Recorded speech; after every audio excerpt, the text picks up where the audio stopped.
সুপ্রিয় শিক্ষার্থীবৃন্দ, আসসালামু আলাইকুম। আমি অধ্যাপক শামীমা বেগম, বিভাগীয় প্রধান, অর্থনীতি বিভাগ। আমি আবার শুরু করছি তোমাদের তৃতীয় বর্ষের ছাত্রদের জন্য সামষ্টিক অর্থনীতি। আমরা গত ক্লাসে ঈদের আগে যেখানে শেষ করেছিলাম, আজ আমরা সেখান থেকেই শুরু করব। তাহলে আমরা দেখে নেই আমরা কি করেছিলাম। থিওরি অফ ইনভেস্টমেন্ট নিয়ে দেখছিলাম। সেখানে আমাদের মূল আলোচনার বিষয় ছিল ইকুইলিব্রিয়াম লেভেল অফ ইনভেস্টমেন্ট, এবং এক্ষেত্রে প্রচলিত তিনটি তত্ত্ব ছিল কি কি। একটা হলো Keynesian theory of investment, fixed investment অথবা থিওরি অফ জার্গেনসন, এটাই হচ্ছে new classical theory of investment, modern theory of investment. এবং এক্ষেত্রে আমরা গত ক্লাসে কেনসিয়ান থিওরি অফ ইনভেস্টমেন্ট নিয়ে আলোচনা করেছি। আজ আমরা দেখব দ্বিতীয় যেটা আছে, অর্থাৎ ফিক্সড ইনভেস্টমেন্ট থিওরি অথবা থিওরি অফ জার্গেনসন, এবং যেটাকে আমরা বলি নিউ ক্লাসিক্যাল তত্ত্ব। তাহলে আজ আমরা কোনটা নিয়ে আলোচনা করব, সেটা হচ্ছে থিওরি অফ জার্গেনসন।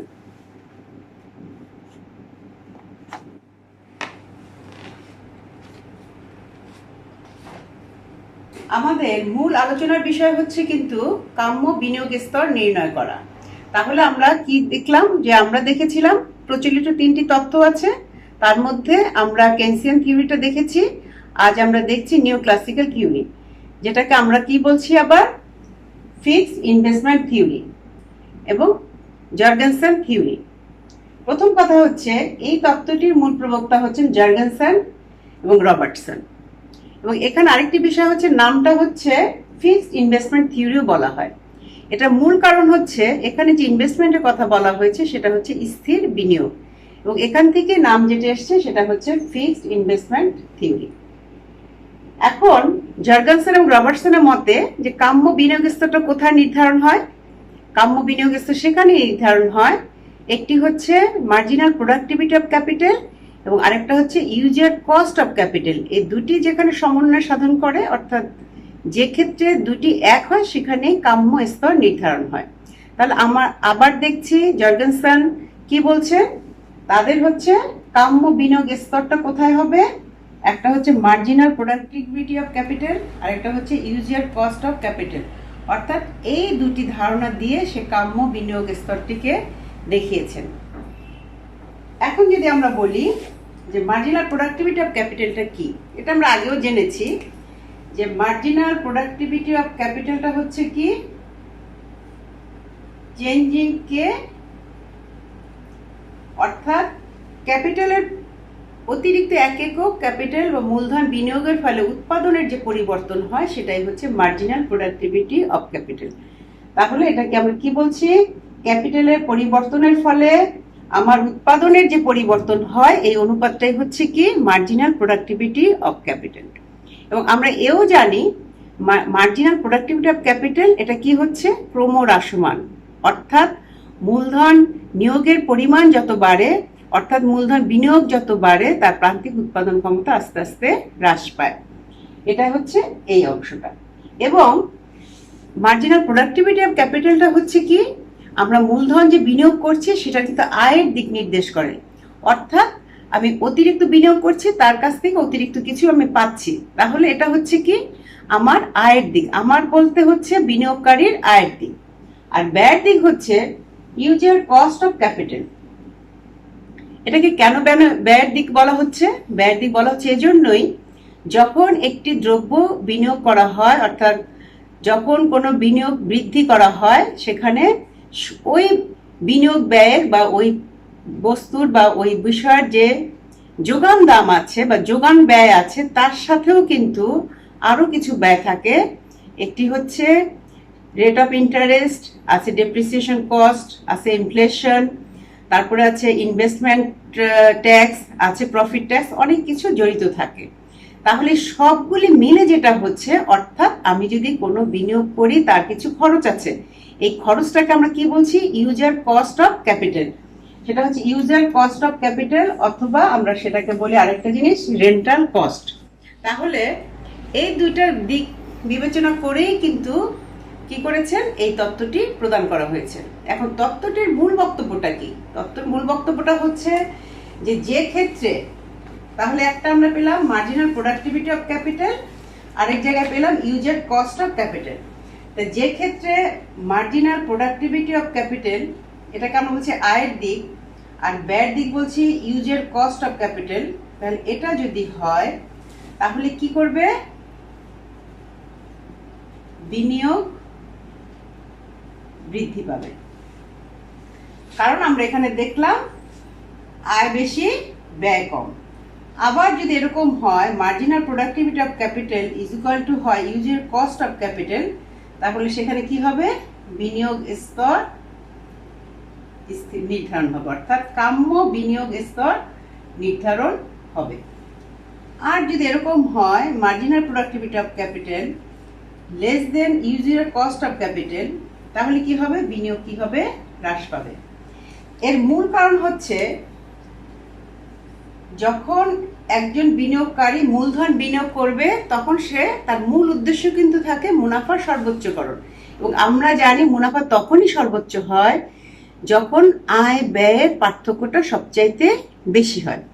সেক্ষেত্রে একজন উৎপাদক বা একজন বিনিয়োগকারী কি চেষ্টা করেন? এই ডিফারেন্সটাকে বাড়ানোর চেষ্টা করেন।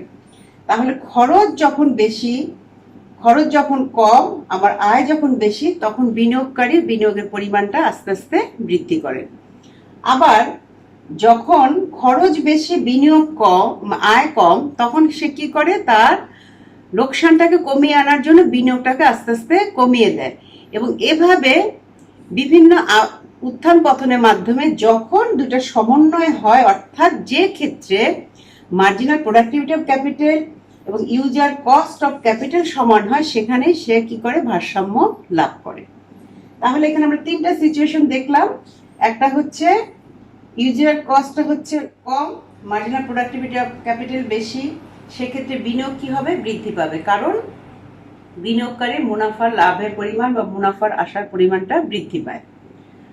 যে ক্ষেত্রে marginal productivity of capital user cost of ক্যাপিটালের চেয়ে কম হয়, অর্থাৎ বিনিয়োগের ক্ষেত্রে যতটুকু খরচ হয় তার চেয়ে যদি সে কম আয় করে, অতিরিক্ত আয় যদি কম হয়, তখন তার লোকসানের পরিমাণ বেড়ে যাওয়ার সম্ভাবনা থাকে বলেই সে বিনিয়োগটাকে আস্তে আস্তে কমিয়ে দেয়।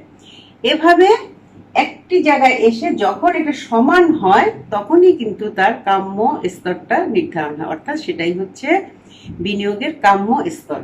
তাহলে এই বিষয়টাকে আমরা কিন্তু চিত্রের সাহায্যে দেখাতে পারি।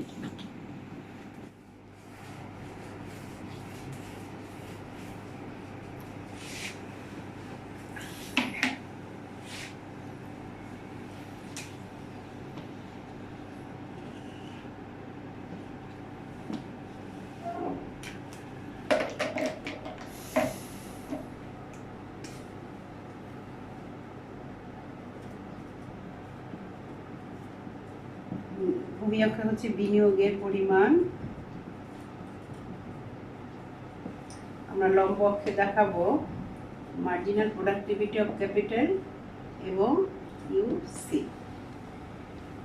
এখন আমরা যদি একটি সময়ের জন্য, নির্দিষ্ট সময়ের জন্য যদি আমরা দেখি স্থির থাকে, কি স্থির থাকে? মূলধন যে ব্যয়টা আছে, অর্থাৎ ইউজার কস্ট অফ ক্যাপিটাল, সেটা যদি স্থির থাকে তখন রেখাটা কি হবে? ভূমি অক্ষের সমান্তরাল। আর আমরা এও জানি যে মার্জিনাল প্রোডাক্টিভিটি অফ ক্যাপিটালটা কি? সেটা হচ্ছে ক্রমহ্রাসমান, অর্থাৎ রেখাটা যদি অঙ্কন করি সেটা হবে বাম দিক থেকে ডান দিকে নিম্নগামী। Marginal productivity of capital. তাহলে আমরা কি বলেছি? দুটো যখন সমান হবে সেটাই হবে ভারসাম্য বিন্দু।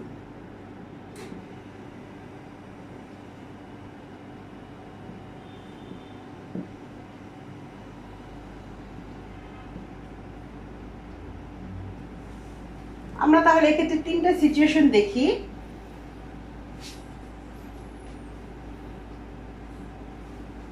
একটি হচ্ছে যখন বিনিয়োগের পরিমাণ OM1, সেক্ষেত্রে আমরা দেখলাম মার্জিনাল প্রোডাক্টিভিটি অফ ক্যাপিটাল হচ্ছে বেশি আর ইউজার কস্ট অফ ক্যাপিটাল হচ্ছে কম।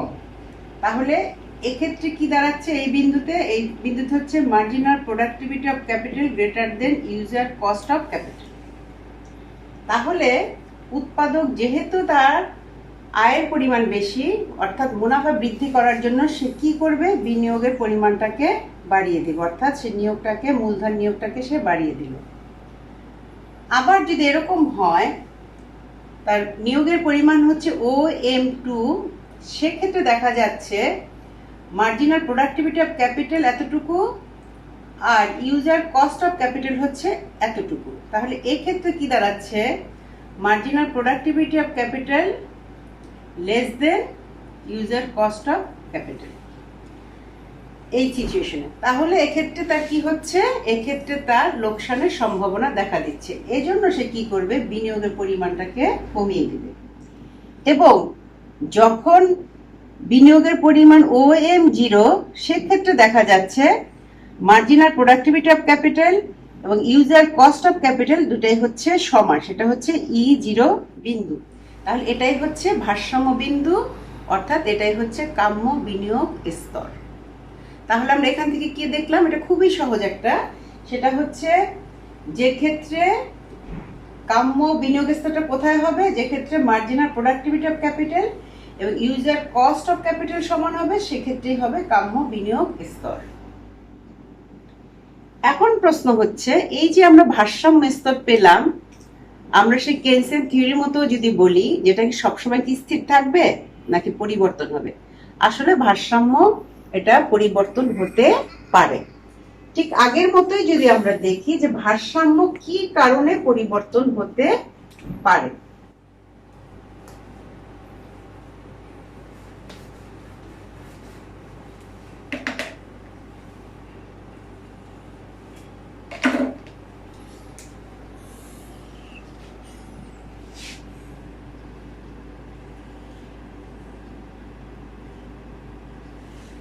তাহলে আমাদের ই ছিল ভারসাম্য বিন্দু আর পরিমাণ ছিল M0। এখন যদি আমাদের ইউজার কস্ট অফ ক্যাপিটালটা স্থির থাকে কিন্তু মার্জিনাল প্রোডাক্টিভিটি যদি চেঞ্জ হয় ক্যাপিটালের, আমরা জানি যে বিভিন্ন কারণে মার্জিনাল প্রোডাক্টিভিটি অফ ক্যাপিটালটা কি হতে পারে, চেঞ্জ হতে পারে। তার মানে এই পরিবর্তনটা বিভিন্ন কারণে হতে পারে।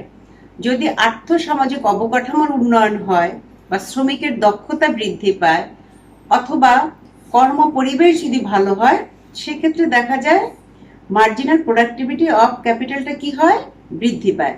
অর্থাৎ তখন সেই রেখাটা আমার ডান দিকে সরে যেতে পারে, অর্থাৎ ডান দিকে সরে যায়। আবার ঠিক উল্টাটা, যদি এই বিষয়গুলি যদি আমার প্রতিকূলে থাকে, তখন কি হয়, আমার মার্জিনাল প্রোডাক্টিভিটি কি হয়, কমে যায়। তখন আমার এই রেখাটা কি হয়, বাঁ দিকে শিফট করে।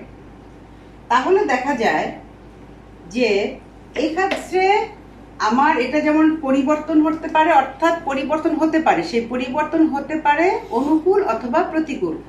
যদি অনুকূল হয়, অর্থাৎ মার্জিনাল প্রোডাক্টিভিটি অফ ক্যাপিটাল যদি বেড়ে যায়, তাহলে রেখাটা কি হয়, ডান দিকে শিফট হয় এবং সেক্ষেত্রে আমরা নতুন একটা ভারসাম্য বিন্দু পাই, সেটা হচ্ছে E1 এবং ভারসাম্য পরিমাণও আমার কি হয়, বেড়ে যায়। আবার উল্টা হতে পারে, যদি আমার ওই সকল বিষয় কি থাকে, প্রতিকূলে থাকে, ওই প্রতিকূলতার জন্য যদি মার্জিনাল প্রোডাক্টিভিটি অফ ক্যাপিটালটা কমে যায়, তখন সেই রেখাটা বাঁ দিকে শিফট হয়। সেক্ষেত্রে আমরা আবার নতুন একটা ভারসাম্য বিন্দু পাই এবং সেই ভারসাম্য বিন্দুর জন্য আমরা নতুন একটা কি পাই, বিনিয়োগ স্তর পাই। তাহলে দেখা যাচ্ছে যে মার্জিনাল প্রোডাক্টিভিটি অফ ক্যাপিটাল কোনো কারণে বৃদ্ধিও পেতে পারে, আবার হ্রাস পেতেও পারে। অর্থাৎ এটার পরিবর্তনের জন্য ভারসাম্যরও পরিবর্তন হয়। কারণ আমরা জানি ভারসাম্য হচ্ছে দুটি বিষয় সম্পৃক্ত, একটি হচ্ছে ইউজার কস্ট অফ ক্যাপিটাল আর একটা হচ্ছে মার্জিনাল প্রোডাক্টিভিটি অফ ক্যাপিটাল। তাহলে যে ক্ষেত্রে সমান হচ্ছে সেটা হচ্ছে প্রাথমিক স্তর, অর্থাৎ প্রাথমিকভাবে আমি কি পেলাম, প্রাথমিকভাবে একটি ভারসাম্য লাভ করলাম। তো ভারসাম্যের পরিবর্তন হতে পারে, ভারসাম্যের পরিবর্তন হতে পারে কখন, আমরা যদি ধরে নেই যে ইউজার কস্ট অফ ক্যাপিটাল স্থির আছে কিন্তু মার্জিনাল প্রোডাক্টিভিটি অফ ক্যাপিটালের কোনো কারণে পরিবর্তন হতে পারে, হতে পারে বৃদ্ধি, হতে পারে হ্রাস। অর্থাৎ এটা ছিল প্রাথমিক ভারসাম্য, মার্জিনাল প্রোডাক্টিভিটি অফ ক্যাপিটাল বৃদ্ধি পাওয়ার ফলে রেখাটা ডান দিকে শিফট হলো, আমার বিনিয়োগ পরিমাণ বেড়ে গেল। আবার মার্জিনাল প্রোডাক্টিভিটি অফ ক্যাপিটাল কমে গেল, রেখাটা বাঁ দিকে শিফট হলো, নতুন একটা বিন্দু আমরা পেলাম এবং ভারসাম্য বিন্দুও যেমন পেলাম, পরিমাণও আমরা পেলাম। তাহলে এটা হচ্ছে কি ভারসাম্যের পরিবর্তনের কারণ। এক্ষেত্রে কি কারণ দেখেছি? এক্ষেত্রে আমরা দেখলাম কোনটা স্থির, ইউজার কস্ট অফ ক্যাপিটাল স্থির, কিন্তু কি পরিবর্তন হয়েছে? মার্জিনাল প্রোডাক্টিভিটি অফ ক্যাপিটালটা পরিবর্তন হয়েছে। এখন কিন্তু আরেকটি বিষয় হতে পারে, সেটি হচ্ছে মার্জিনাল প্রোডাক্টিভিটি অফ ক্যাপিটাল সেটা স্থির থেকে, তাহলে মার্জিনাল প্রোডাক্টিভিটি অফ ক্যাপিটাল স্থির থেকে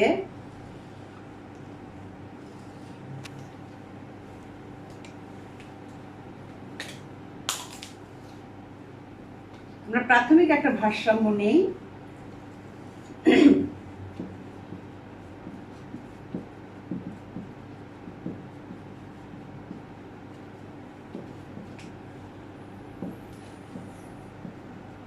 এটা ছিল আমার প্রাথমিক ভারসাম্য। এখন এই ভারসাম্যের পরিবর্তন হতে পারে। আমরা এর আগের চিত্রটা দেখেছি, আমার ইউজার কস্ট অফ ক্যাপিটাল স্থির ছিল, কিন্তু মার্জিনাল প্রোডাকশন অফ ক্যাপিটাল কি হয়েছে, প্রোডাক্টিভিটি অফ ক্যাপিটাল কি হয়েছে, পরিবর্তন হয়েছে।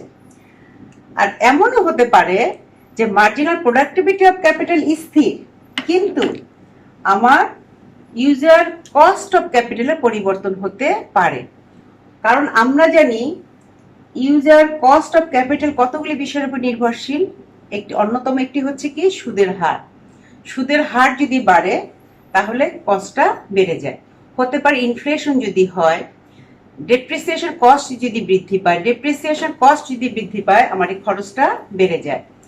আমার যদি ইনভেস্টমেন্ট প্রফিট ইনডিউস করতে হয়, অর্থাৎ আমার যদি এই প্রফিটের উপর আবার যদি ট্যাক্স দিতে হয়, অর্থাৎ প্রফিট ট্যাক্স যদি বেশি বেড়ে যায়, অথবা বিনিয়োগ কর যদি বেড়ে যায়, তাহলে আমার কি হয়, এটা বেড়ে যায়। যখন এটা বেড়ে যাবে তখন অবশ্যই রেখাটা কি হবে, উপর দিকে শিফট হবে। তখন নতুন করে আমরা একটা ভারসাম্য বিন্দু পাবো। এবং এক্ষেত্রে দেখা যাচ্ছে যেহেতু খরচের পরিমাণ বেড়ে গিয়েছে, সেক্ষেত্রে আমার কি হবে, মুনাফার পরিমাণটা কি হবে, কমে যাবে। সেক্ষেত্রে আমার কি হবে, বিনিয়োগটা কমে যাবে। আবার উল্টা হতে পারে, আমার যদি এই কস্টটা কোনো কারণে কমে যায়, অর্থাৎ আমার যদি সুদের হার কমে যায়, যদি ডেপ্রিসিয়েশন কস্ট কমে যায়, যদি প্রফিট ট্যাক্স কম দিতে হয়, সবকিছু যদি কমে, তাহলে ইউজার কস্ট অফ ক্যাপিটালটা কি হবে, কমে যাবে। সেক্ষেত্রে আমার রেখাটা কি হবে, নিচের দিকে শিফট হবে।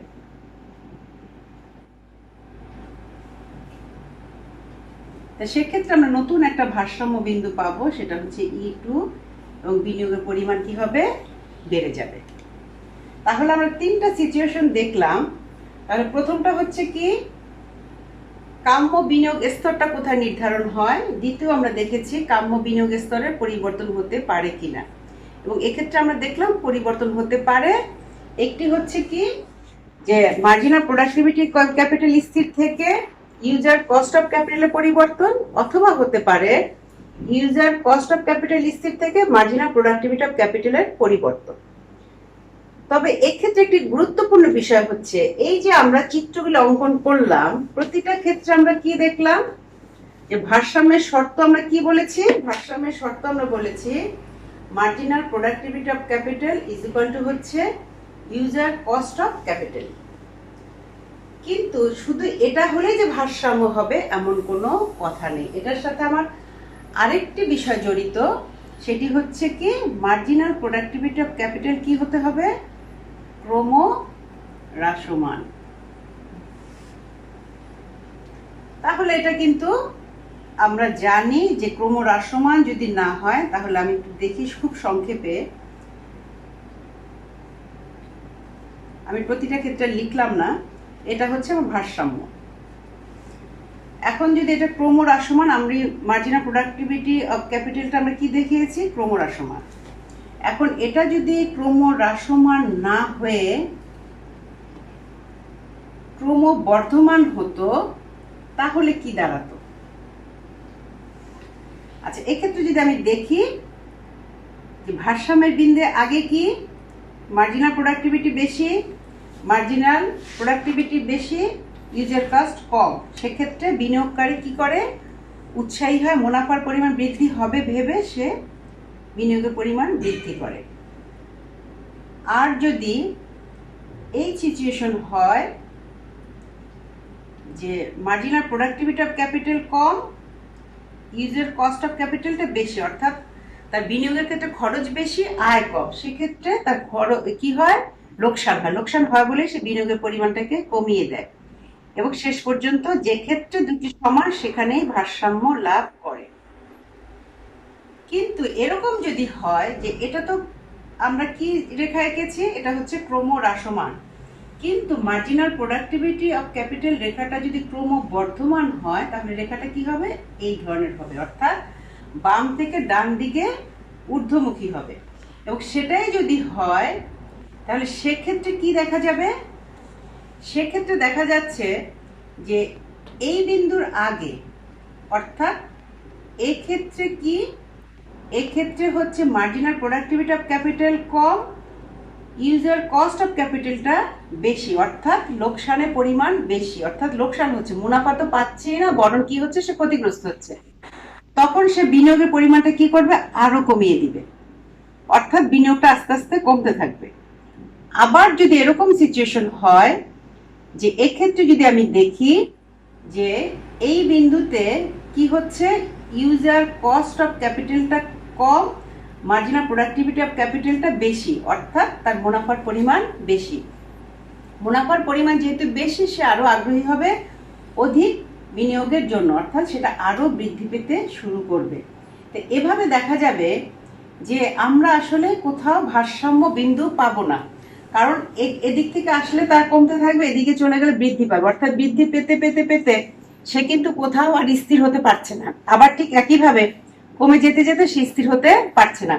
তাহলে দেখা যাচ্ছে এক্ষেত্রেও কিন্তু আমার মার্জিনাল প্রোডাক্টিভিটি অফ ক্যাপিটাল এবং ইউজার কস্ট অফ ক্যাপিটাল সমান। এক্ষেত্রেও দেখা যাচ্ছে মার্জিনাল প্রোডাক্টিভিটি অফ ক্যাপিটাল এবং ইউজার কস্ট অফ ক্যাপিটাল সমান। তারপরে এখানে ভারসাম্য হচ্ছে, কিন্তু এখানে ভারসাম্য হচ্ছে না। তাহলে মূল কারণটা কোথায়? মূল কারণ হচ্ছে এটা হচ্ছে ক্রমহ্রাসমান। তাহলে মার্জিনাল প্রোডাক্টিভিটি অফ ক্যাপিটাল এটার আরেকটা বৈশিষ্ট্য থাকতে হবে, সেটা হতে হবে ক্রমহ্রাসমান। যদি ক্রমবর্ধমান হয় তাহলে আমরা কোনো ভারসাম্য বিন্দু পাই না। তাহলে এক্ষেত্রে আমরা কি ডিসিশন আসতে পারি?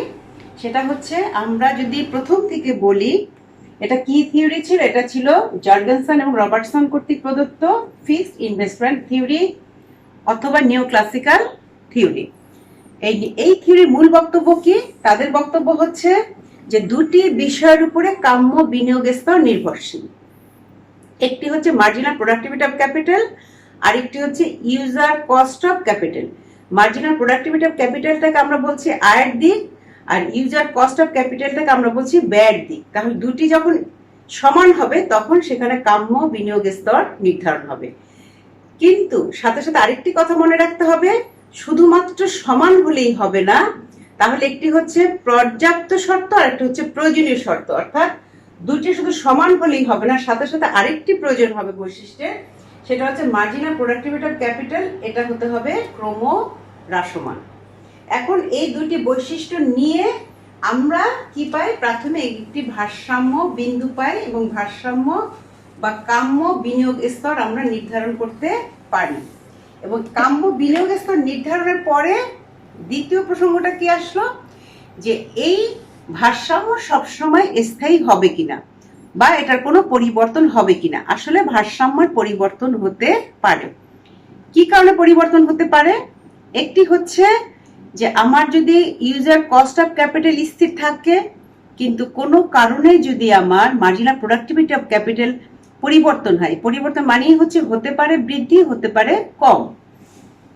তাহলে ইউজার কস্ট অফ ক্যাপিটাল স্থির থেকে মার্জিনাল প্রোডাক্টিভিটি অফ ক্যাপিটাল কম বা বেশি হওয়ার জন্য যেমন ভারসাম্যের পরিবর্তন হতে পারে, অর্থাৎ প্রাথমিক ভারসাম্য, এরপর আমার এটাও হতে পারে, এটাও হতে পারে, অর্থাৎ এটার আমার পরিবর্তন হতে পারে। এক্ষেত্রে আমরা কি দেখছি, এক্ষেত্রে হচ্ছে আমার ইউজার কস্ট অফ ক্যাপিটাল স্থির, কিন্তু মার্জিনাল প্রোডাক্টিভিটি কার্ভটা কি হচ্ছে, পরিবর্তনশীল।